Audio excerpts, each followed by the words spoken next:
Hey yo, coucou les gars, de retour pour une nouvelle vidéo. C'est encore moi, Eddie Kojan, mais tu peux m'appeler le professeur. Alors, aujourd'hui, on va voir tous les documents à fournir dans la partie financière au visa. J'avais prévu une vidéo où j'allais vous montrer tous les documents du début à la fin. Mais j'ai jugé qu'il était beaucoup plus utile de m'attarder sur la partie financière. Donc, dans cette vidéo-là, on va aller au cas par cas. Si vous avez un garant africain, si vous avez un garant qui est africain mais qui réside en France, si vous avez un garant qui est français et si vous avez un garant qui n'est ni africain, qui ne réside pas en France mais qui est dans un autre continent que l'Europe, comment ça se passe? C'est de ça qu'on va parler dans cette vidéo-là. Donc pour ceux qui viennent de me découvrir, n'hésitez pas à vous abonner à cette chaîne, à activer la cloche de notification pour ne rater aucune de mes vidéos. Et quand tout ça c'est dit, générique et on commence la vidéo.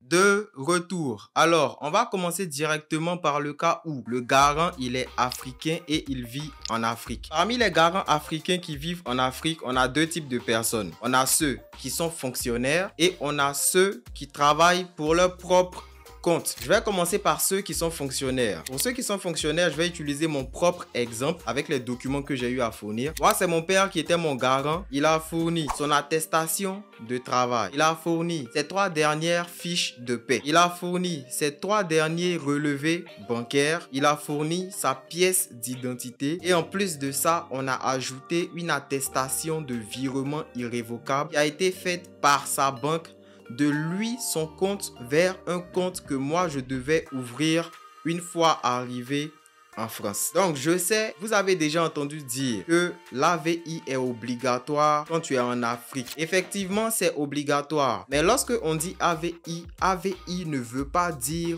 compte bloqué. Mon exemple à moi, je n'ai jamais fait de compte où j'ai mis 5 millions dessus. Non. L'AVI peut être fait par une autre personne. Et pourquoi on dit garant quand la personne se retrouve en Afrique? Pourquoi on dit que cette personne se porte garant pour vous? Parce que en vrai, la personne qui vous fera l'attestation de virement irrévocable, c'est cette personne-là qu'on appelle garant. Donc dans le cas où vous avez un compte de 5 millions tout seul, on s'en fout. Mais une fois que vous faites une attestation de virement irrévocable avec votre propre compte, on va dire que vous êtes votre propre garant parce que vous avez fait une attestation de virement irrévocable à partir de votre compte. C'est pareil. Si quelqu'un vous fait une attestation de virement irrévocable vers un compte que vous allez ouvrir une fois en France, vu que c'est la personne qui a eu à faire ça de son compte, on va dire que cette personne se porte garant pour vous. Donc, attestation de virement irrévocable ne veut pas dire compte bloqué. Parce que l'attestation de virement irrévocable peut se faire à partir d'un compte courant, à partir d'un compte épargne, à partir d'un compte bloqué. Voilà, donc ne mettez pas dans votre tête que lorsqu'on dit AVI, ça veut forcément dire que vous devez avoir un compte où il y a 5 millions. Non, voilà. Je sais que vous avez déjà entendu dire ça dans les rues, mais c'est les gens qui se jouent les pseudo-experts.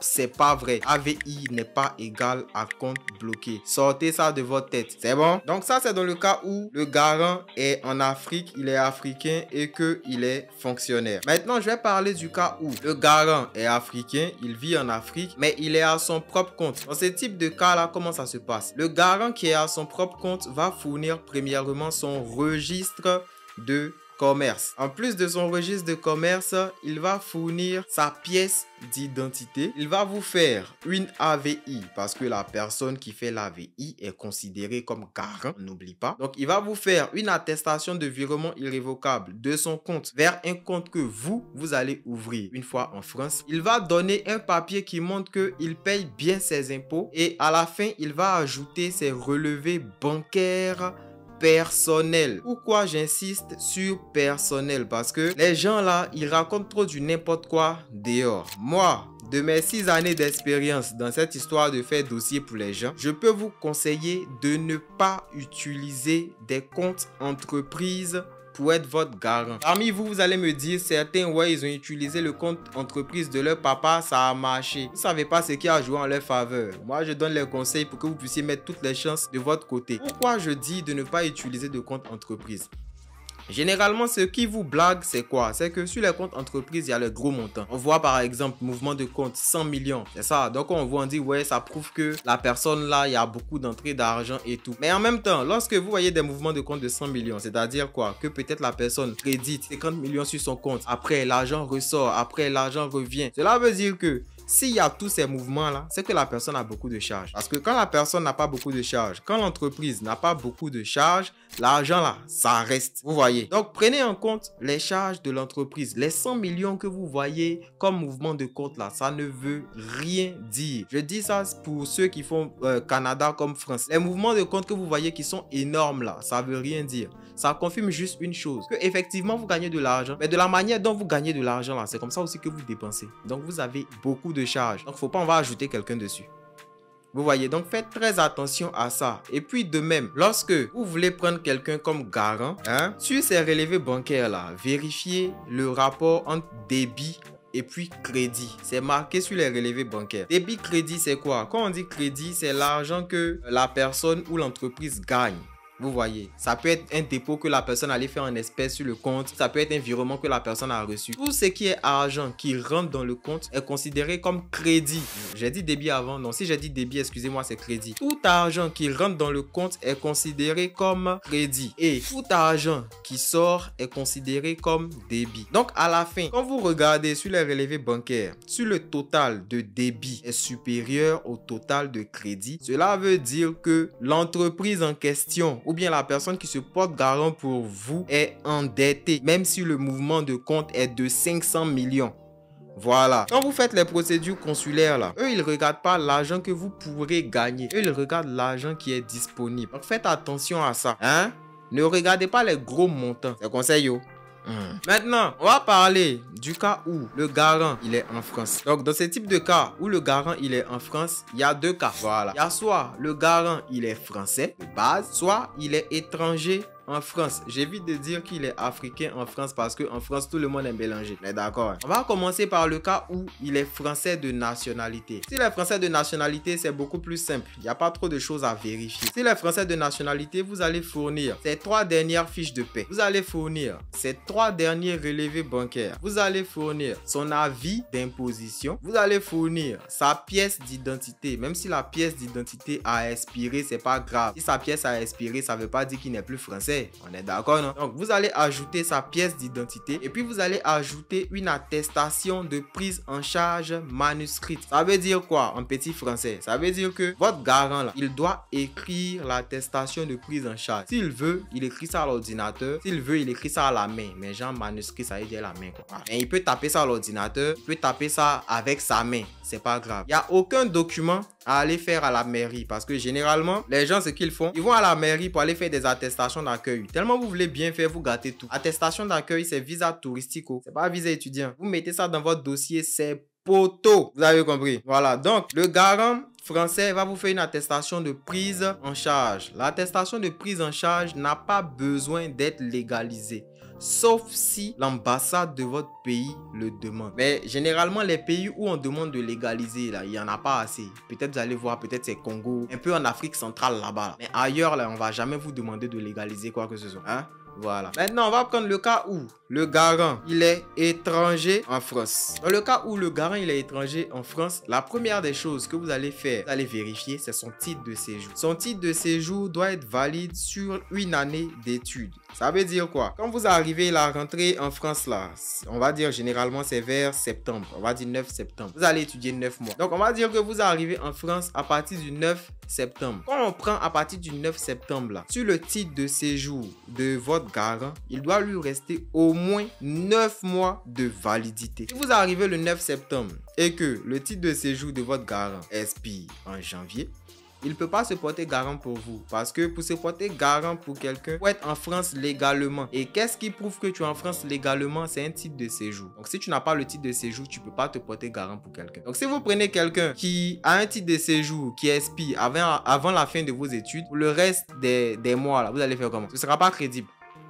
Donc, vérifiez le titre de séjour. Quand vous avez vérifié tout ça, il va fournir les mêmes documents que le garant français qui est français de nationalité. C'est-à-dire, il va fournir ses 3 dernières fiches de paie. Il va fournir ses 3 derniers relevés bancaires. Il va fournir son avis d'imposition. Il va fournir son titre de séjour qui a une durée d'au moins 9 mois à compter de la date à laquelle vous allez arriver en France. Ensuite, il va fournir l'attestation de prise en charge financière manuscrite. Mais il peut taper à l'ordinateur, c'est pas grave. Légalisation, pas obligatoire, sauf dans certains pays d'Afrique centrale. C'est bon. Maintenant, on va prendre le cas où le garant, il est en France, mais il est entrepreneur. Ça aussi, c'est pareil. Là-bas, là, le registre de commerce, son équivalent, c'est le CABIS. Voilà, donc il va fournir son CABIS. Il va fournir son avis d'imposition. Il va fournir ses 3 derniers relevés bancaires. Il va vous faire la prise en charge manuscrite, tapée à l'ordinateur ou à la main. Pas obligé de légaliser. Je répète, je sais, mais il y a des gens, il faut leur expliquer longtemps pour qu'ils comprennent. Et ensuite de ça, il va ajouter sa pièce d'identité. Maintenant, je sais, actuellement là, il y a certains qui sont en train de me regarder, qui se disent, mais Eddie est dans le cas où le garant n'est pas en Afrique, mais il n'est pas en France aussi. Comment ça se passe? On vous a dit que si le garant il n'est pas en Afrique et il n'est pas en France, il ne peut pas se porter garant pour vous. C'est ce qu'on vous a dit, non? Maintenant, si on vous a dit ça, je vais vous poser une toute petite question qui va faire tourner un peu votre cerveau. Hein? Si votre maman, elle est aux États-Unis, et puis vous devez aller étudier en France, elle ne peut pas se porter garant pour vous parce qu'elle est aux États-Unis. Donc, arrêtez d'écouter les gens dans la rue. C'est les pseudo-experts, mais il n'y a rien de pertinent à ce qu'ils disent. On s'en fout de là où la personne se trouve. La personne peut se trouver au paradis si elle veut. Le plus important, c'est est-ce qu'elle peut vous envoyer l'argent. C'est l'argent là qui est important. Je sais aussi, vous allez dire que ouais, vous avez entendu les gens de Campus France là dire ça dans... Mais écoutez, les gens de Campus France là, eux, c'est charge d'admission. Eux, ils sont pas au consulat. Et d'ailleurs, c'est pas pour jeter du... Nice.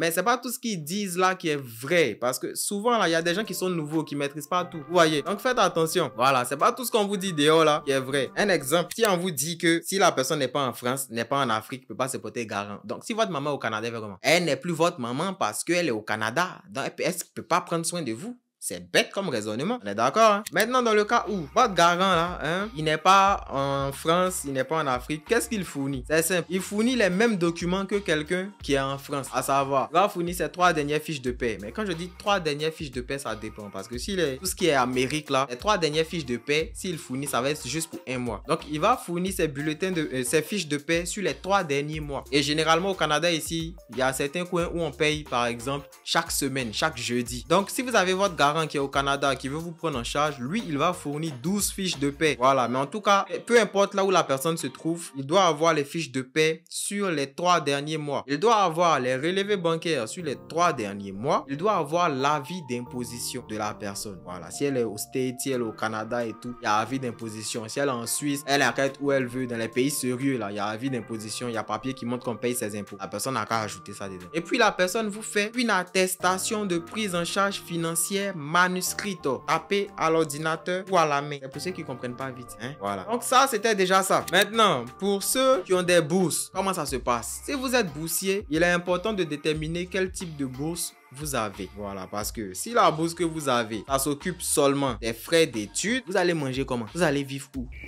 Vous allez vous déplacer comment? Donc, il va être important dans ce type de cas-là d'avoir un garant pour compléter. Maintenant, au cas où vous avez le bras long pour avoir une bourse complète qui prend en charge études, logement, nourriture, transport. Si vous avez cette chance-là, vous n'aurez pas à fournir de garant pour votre procédure de visa. Maintenant, pour ceux qui sont leurs propres garants, j'en ai déjà parlé, vous faites un compte bloqué, vous tirez l'extrait de compte et vous faites une attestation de virement irrévocable. Voilà. Je sais qu'actuellement, tu me regardes, tu te dis, wesh, le mec, il explique bien. Mais tu as fini de dire ça et puis tu n'es pas encore abonné. T'as vu? S'il ne fait plus vidéo, tu as fait comment? Faut t'abonner, mets un pouce vers le haut pour soutenir le mouvement. Hein? Voilà, parce que je m'assois devant vous pour donner explication là. On ne me paye pas pour ça. C'est pas je suis gentil et partage l'expérience. Donc, il faut être gentil aussi. On ne te paye pas pour t'abonner. Voilà. Donc, au revoir.